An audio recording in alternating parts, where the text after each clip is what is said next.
기능이 아기 때부터 얹히거나 이럴 때는 어디 병원 안 데리고 가고 집에서 웬만해서 그렇게 치료해서 키웠습니다.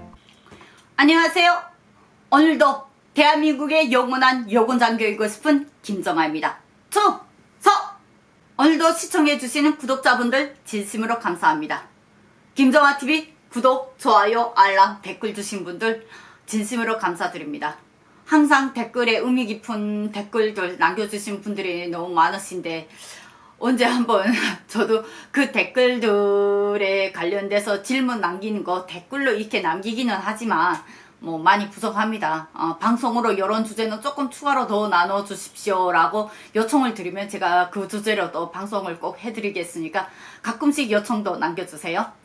오늘 방송 시간에는 만성 질병들과 싸우는 북한 여군의 자가치료 방법을 한번 또 공개해 드리도록 하겠습니다. 북한 여군들에 대한 이슈가 아마 모든 분들이 많이 궁금하신가 봐요. 네, 그 이슈는 상당히 조회수가 좀 꽤 나오더라고요. 제일 먼저 북한군에 입대하면 제일 먼저 그저 입대병이라고 생각하면 됩니다. 오미라는 피부 질환인 겁니다. 온몸에 두드러기가 나고 상당히 많이 긁고 너무 이렇게 긁게 되면 여기에 피가 막 나는데 내가 피가 나는 줄 모르고 긁어요. 그 순간엔 피가 날 때까지 긁어야 이게 멈춰지더라고요. 저 걸려봤나고요? 예, 저 역시 걸렸습니다. 그 입대병을 저라고 뭐 피해갈 방법이 있겠어요?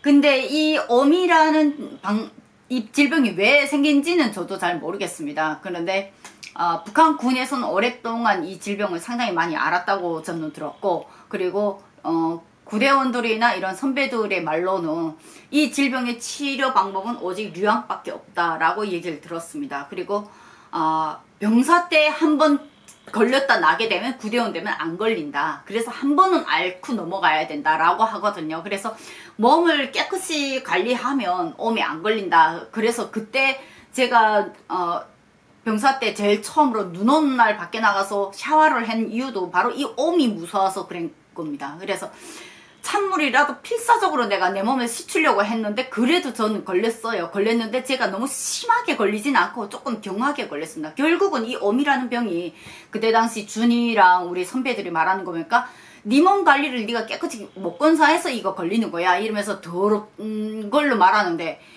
솔직히 전사 때 병사 때 그만한 시간을 충분히 안 주고 그만한 위생 환경을 안 주면 씻을 수가 없어요. 그 속에서 내가 조금이라도 예민하고 뭐 조금이라도 더 부지런해야 내 몸을 내가 씻을 수 있는 건데, 그것도 남이 다 자는 밤에 자지 않고 그것도 더운 물이 아니라 찬물로, 이것이 가장 어려웠는데, 그리고 오미라는 질병이 가장 많이 발생하는 시기가 봄, 여름, 가을, 겨울 중에 겨울이 가장 많이 발생합니다. 이 피부병이 겨울에 더 자주 씻지 못하기 때문에 여름이나 봄, 가을에는 그나마 씻잖아요. 근데 겨울에는 자주 더 씻지 못하고 빨래도 힘들기 때문에 더 많이 걸린다고 하더라고요. 그때 당시 이 류양치료를 우리 중대는 어떻게 해줬냐면, 화장실이 그냥 대중 목욕탕처럼 생각하시면 됩니다. 그 가운데 물tan크 하나 크게 있고 양옆에 모서리에 이렇게 세면대가 그냥 공용으로 그냥 세멘트로 돼 있고 그게 전부거든요. 그리고 한쪽 옆에 뭐가 있냐, 한증칸이라고 있습니다. 요만한 거, 여기로 말하면 찜질방식으로 북한에서는 한증칸이라고 말하거든요. 그 한증칸 안에 밖에서 불을 떼게 되면 그 안에 막 열기가 나가서 이게 몸에 땀이 나거든요. 그래서 한 달에 한 번씩 그 전사들, 일단 겨울이 11월부터 되기 시작하니까 오미 발생하기 시작했고 전사들을 아예 따로 재우더라고요. 절에. 그 피부의 그 체질 환경에 적응을 못한 군인들이기 때문에, 신체이기 때문에 더군다나 더 빨리 걸린다고 하더라고요. 그때 당시 저희 보고는. 그래서 그때 당시 뭐 완전히 그 한승칸 안에다가 한 3명 내지 4명 뭐 방도 그 크게도 못 만들어요. 원래는 한국 같으면 아마 2명 들어가면 전부인데 그 조그만 방에다가 그저 한 개 분대씩 미뤄였습니다. 근데 전사들 같은 경우 그때 입대해서 제일 처음에 한 번 걸리고 저도 안 걸렸는데, 그 제일 처음에 제가 걸렸을 때 그때 당시 경험을 놓고 보게 되면 그 한승칸 안에다가 그때 당시 우리 전사들만 5명을 미뤄였더라고요. 그리고 불을 틱다 대는데 이게 들어가기 전에 유황을 먼저 온몸에다 다 바릅니다. 준이가.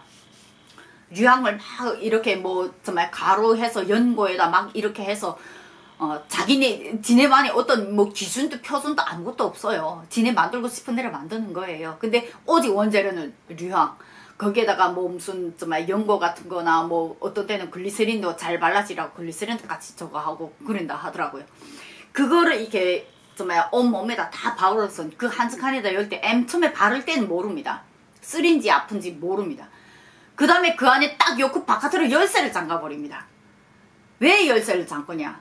그 안에 딱 들어가서 그 다음에 불을 떼기 시작하고 이게 땀이 흐르기 시작하면 이 류향 바른 이 자리가 쓰레도 그렇게 쓰릴 수가 없어요.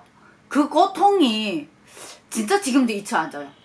엄청 쓰리고 막 그 자리에서 내가 덜 긁고 싶은데 그걸 긁지 말고 참으라도 그거 어떻게 참아요? 그러면 완전히 피 범벅에 이게 류향 범벅에 그저 온몸이 정말 장난이 아닌 거죠. 근데 이게 문제는 심한 놈이나 조금 경한 놈이나 다 같이 밀어야 하니까 경한 놈이 더 심한 놈하고 다 같이 앓는 거예요. 그리고 나와서는 뭐가 있냐? 찬물로 이제는 씻어야 됩니다. 근데 더물로 원래 씻어야 이게 잘 지워지잖아요. 더물이 없다는 거예요. 너네 어차피 있잖아요. 땀 흘렸으니까 시원하게 찬물로 해. 야, 진짜 지옥이 따로 없더라고요. 그 류향 그 한증칸에 들어갔을 때 진짜 많이 울었어요. 왕왕 울었어요. 그 5명이 다 울었어요. 한 놈이 울기 시작하니까 다 같이 울어요. 17살짜리들이 그 안에 들어가서 그때 진짜 엄마 생각 제일 많이 나서 진짜 많이 울었던 것 같아요.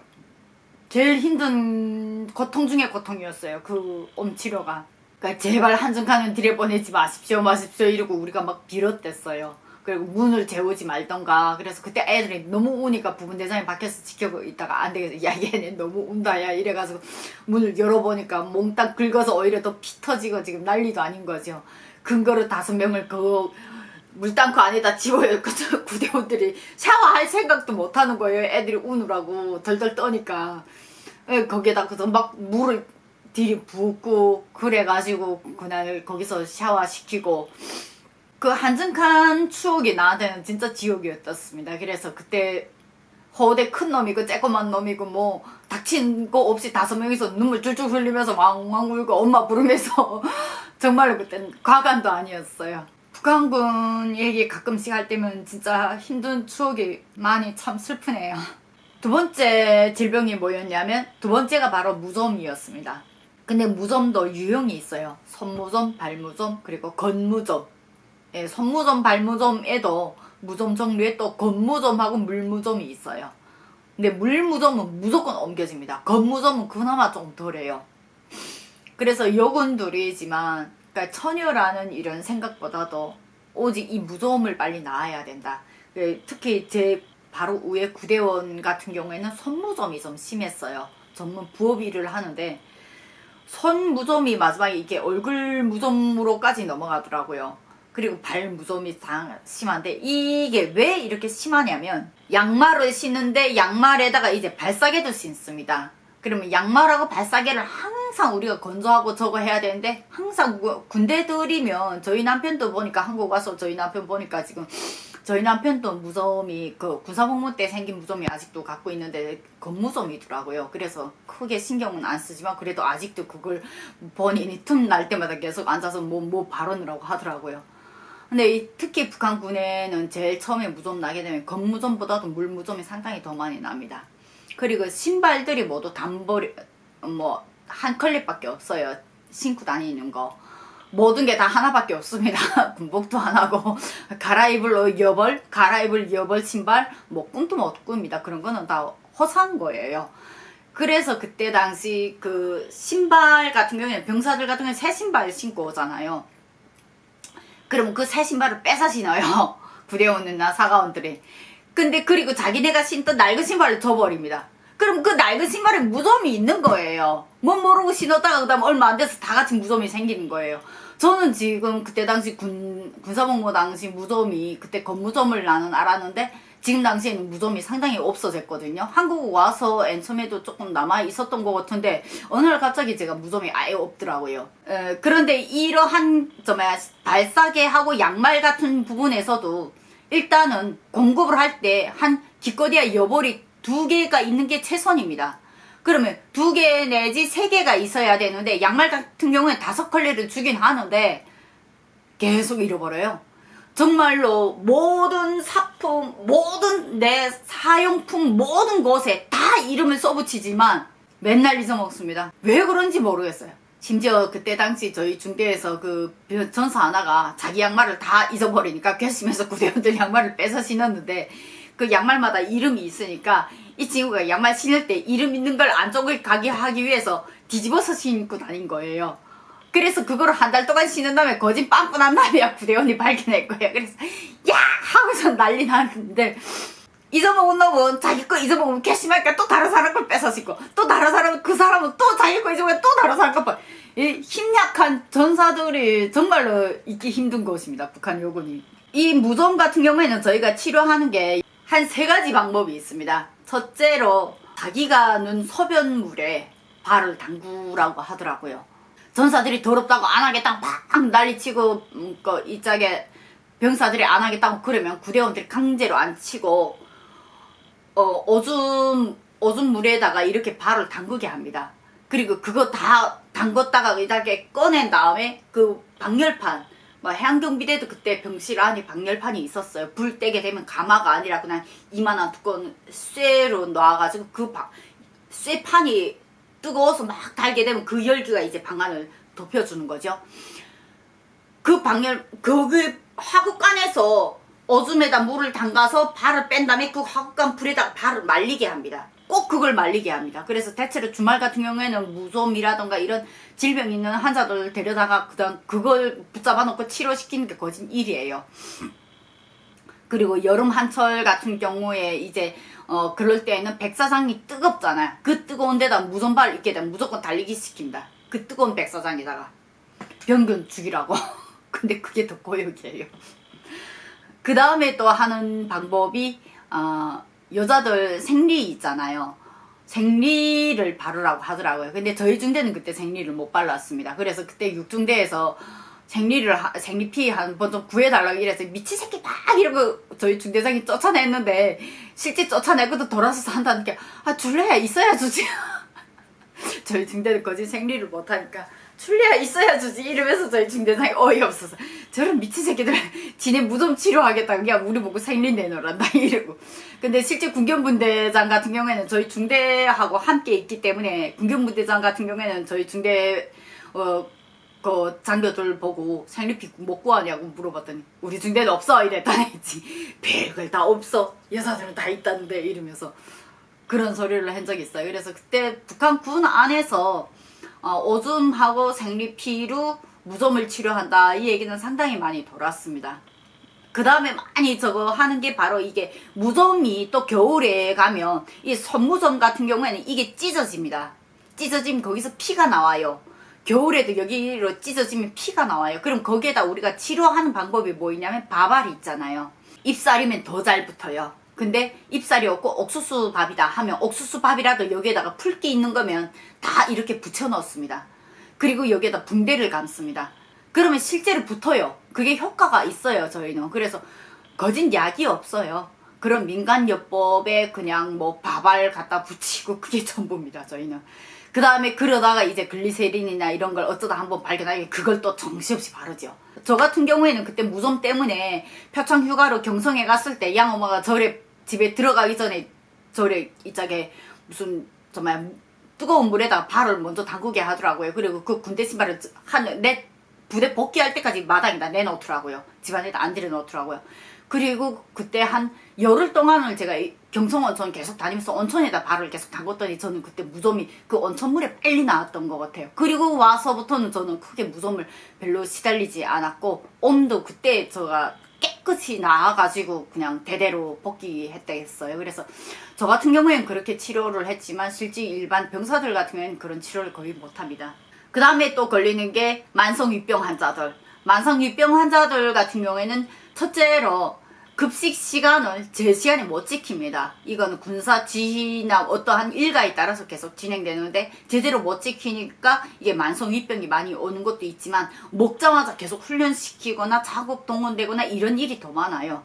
그래서 북한군 안에 만성 위병이 상당히 있는데 이 위병 같은 경우에는 저 같은 경우에는 병사 때 많이 걸렸고 그래서 병사 때 그 영양실조 걸리기 전에 제가 표창 휴가로 부대 이제 경성으로 가기 전에 그 만성 위병이 걸렸는데 밥을 거의 못 먹었어요. 그러니까 제가 그 상태에서 있으면 영양실조가 더 심각하게 올까봐 제가 그때 당시 강상리에 있는 과수농장에 가서 경비원한테 사정사정 해가지고 정말로 이거 힘들어 배고파서 죽겠는데 나 위 아파서 지금 중대에서 그때 처음으로 밀밥을 줬거든요. 그래 그 밀밥은 내가 못 먹으니까 과수원 가서 경비원 아저씨한테 말해서 사과 한 배낭을 제가 받아왔습니다. 그래서 그때 그 경비원 아저씨가 이걸 넣어주게 되면 너는 사관들한테 다 뺏기지 네가 못 먹는다 이러더라고요. 아니 내 혼자 먹을 방법이 있습니다. 그래서 무슨 방법이 있니? 이래서 화장실 뒤에 보면 우리 백사장이 있는데 그 백사장 나무 송전이 있고 우리 중대 뒤에까지 다 연결이 됐거든요. 그럼 그 나무가 서 있는 그 밑에가 다 모래예요. 저희는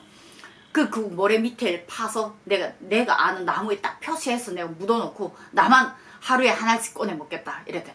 진짜 그래야 된다 이래서 그 아바이가 딱 30알을 한 배낭 채워서 줬습니다. 사과가 이만해요. 근데 그걸 진짜 거진 한 달이 되도 한 25일째인가 내가 거진 다 먹고 나중에 들켰을 때는 한 5알인가 7알인가 밖에 없었어요. 그걸 매일 하나씩 거기서 몰래 자유시간 때면 거기 가서 사과 하나를 빼다가 그리고 몰래 와서 화장실 아니면 화국관 빨래터 요런 구석에 들어가서 몰래 먹고서는 그리고서 술 때리고 들어가요. 이렇게 한 달을 버텼거든요. 결국은 그 밥을 하나도 못 먹고. 근데 그게 나중에 들켰는데 맨 처음에는 내가 도둑질을 해한 걸 혼자서 개인 이기주의를 한다면서 그렇게 비판을 하더니 나중에 보니까 그 경비원 아버지가 걔가 도둑질한 게 아니라 내가 줬다. 혼자서 그렇게 윗병 아픈데 치료하겠다 해서 줬다. 이랬더니 중대장이 나중에 그 중대에서 내가 완전히 그때 눈총을 다 받았댔어요. 개인 이기주의자라고. 사가 생겼으면 부대원이랑 너나 먹어야지 혼자 먹었다고. 그랬더니 중대장이 야 집에 채우겠다고 남 믿고 도둑질하는 애보다 낫지 않아? 너네 얼빠한 것들이 그런 거 야 하지 못한 게 바보지. 걔 어쨌든 불법 아니고 정정당당한 방법으로 지 혼자 지가 살아남기 위해서 노력한 거잖아. 이러고 중대장이 그때 감싸줘가지고 그 문제가 넘어갔거든요. 어쨌든 이 위병 때문에 저는 제대될 때까지 진짜 힘들게 겪었습니다. 그래서 8.15 훈련소 배치됐을 때도 이 위병 때문에 이재순구사대학에서도 끝내 영양실조 쇼크로 떨어진 게 바로 이 위병 때문이었거든요. 그 다음에 8.15 훈련소에 가서는 또 이 위병 때문에 내가 밥을 거의 못 먹으니까 장에 항상 뭐가 있었냐면 북한 술이 항상 있었습니다. 그래서 북한산 술이 도수가 그렇게 높지 않은데 밥을 거의 못 먹으니까 고구마 우리 연락병에 고구마하고 술 내장에 술이 떨어지게 되면 걔가 무조건 갖다 채워놨거든요. 그래서 음식을 전혀 못 먹을 때는 아예 차라리 속을 비우고 이렇게 술 한 잔 소주 한 잔만 딱 마시고 그리고 고구마 하나를 먹고 이게 알코올이 들어가면서 위가 활력 움직이는 틈에 고구마라던가 감자라던가 이런 걸 조금씩 먹는 걸로 나는 그때 버텼어요. 그래서 그때 군복무 할 당시에 제가 상당히 이렇게 약했댔습니다. 그래서 한국에 맨 처음에 왔을 때 48kg였어요. 그리고 이재순 군사대학에서 그때 당시 영양실조로 쇼크 올 때 44kg였어요. 몸무게가 50kg가 안 됐댔습니다. 그 다음 북한 군인 여군들이 가장 많이 걸리는 병이 체하는 일이 상당히 자주 발생합니다. 왜냐하면 애들이 배고팠다가 식사 시간 지난 다음에 배고팠다가 어쩌다 먹으러 하면 거진 이게 들이마셔요 밥을. 그런데다가 밥을 3분 안에 먹으라고 하거든요. 그러니까 밥을 너무 오래 먹으면 군대가 아니라고 하거든요. 거기에서 자주 얹히고 그 자주 얹히는 게 연장이 되게 되면 이제 위병이 걸리는 거죠. 그래서 얹힐 때에는 저희 같은 경우에는 손침을 자주 합니다. 그래서 온 몸의 혀를 다 눌러요. 그러니까 그 손침 방법을 저는 지금 한국 와서도 쓰거든요. 그래서 저희 아들이 얹히거나 저희 신랑 얹힐 때에도 거꾸로 엎쳐놓고 제가 하게 되면 진짜로 트림 꺽 하면서 그게 내려갑니다. 근데 저희 신랑은 한번 속이 안 좋다 안 내려간다 이러면서도 내 눈치 보고서 내가 손침 말로 아니야 나 병원 갈게 이러고 도망갑니다. 거진 누리거든요. 그렇지만 그래도 그 손침 효과가 상당히 있다는 거 저희 남편도 지금 많이 인증한 뭐 그런 나름의 이게 민간요법 치료 방법이에요. 저희 아들은 한 번씩 제가 손침 넣을 때마다 아주 기겁해서 나가 자빴습니다. 민영이 아기 때부터 얹히거나 이럴 때는 어디 병원 안 데리고 가고 집에서 웬만해서 그렇게 치료해서 키웠습니다. 아직도 북한식으로 많이 키워요. 그래 저희 신랑하고 가끔씩 싸웁니다. 북한식으로 애를 키우지 말라고. 그 다음에 또 하나 방법이 있다면 설사 환자가 가장 많습니다. 그러면 설사 환자가 가장 많을 때는 우리는 다른 약을 못 씁니다. 일단 금식을 시킵니다. 금식을 시키고 속에 있는 거 다 빼내 나갈 때까지 탈진이 걸리지 않게끔 소금물, 5% 식음수 소금물을 자체를 끓입니다. 그래서 그 소금물을 계속 마시게 합니다. 이렇게 그릇채로 계속. 그러니까 아무것도 안 먹입니다. 오히려. 그러면 실제 한 하루 이틀만 굶겨놓고 5% 식음수 어느 정도 하게 되면 나갈 게 없으니까 먹는 거예요. 자동으로. 그리고 다시 죽부터 다시 시작해서 이렇게 설사 환자들을 다시 회복시키거든요. 그래서 웬만해서 정말 급성 이런 정말 전염병이 아닌 그냥 일반 설사 같은 경우는 저희 같은 경우는 그런 식으로 민간요법을 해체합니다. 그 방법이 어찌 보면 가장 큰 방법이에요. 그래서 큰 약을 못 써봤어요. 거진. 오늘 이 시간에는 이렇게 북한 요군이 오음 치료 방법 그리고 무좀 무좀 방법, 군인들이라면 어느 나라 군인들이라면 다 갖고 있는 이런 무좀이겠죠. 그 다음에 만성 위병, 그리고 또 가장 생활에 가장 많이 일어나는 문제, 체했을 때, 그리고 설사했을 때 북한 요군들의 자가치료 방법을 제가 소개해 드렸습니다. 오늘 방송 어땠나요? 오늘 방송 공감하신다면 구독, 좋아요, 알람, 댓글로 다녀가신 흔적 꼭 남겨주세요. 북한에서 오늘도 그 청춘들 힘들게 청춘의 꿈이란 걸 피워보지 못하고 북한에서 힘들게 지내고 있는 그들의 밝은 미래를 기도하면서 오늘 방송 여기서 마치도록 하겠습니다. 오늘도 대한민국의 영원한 요군 장교이고 싶은 김정아입니다.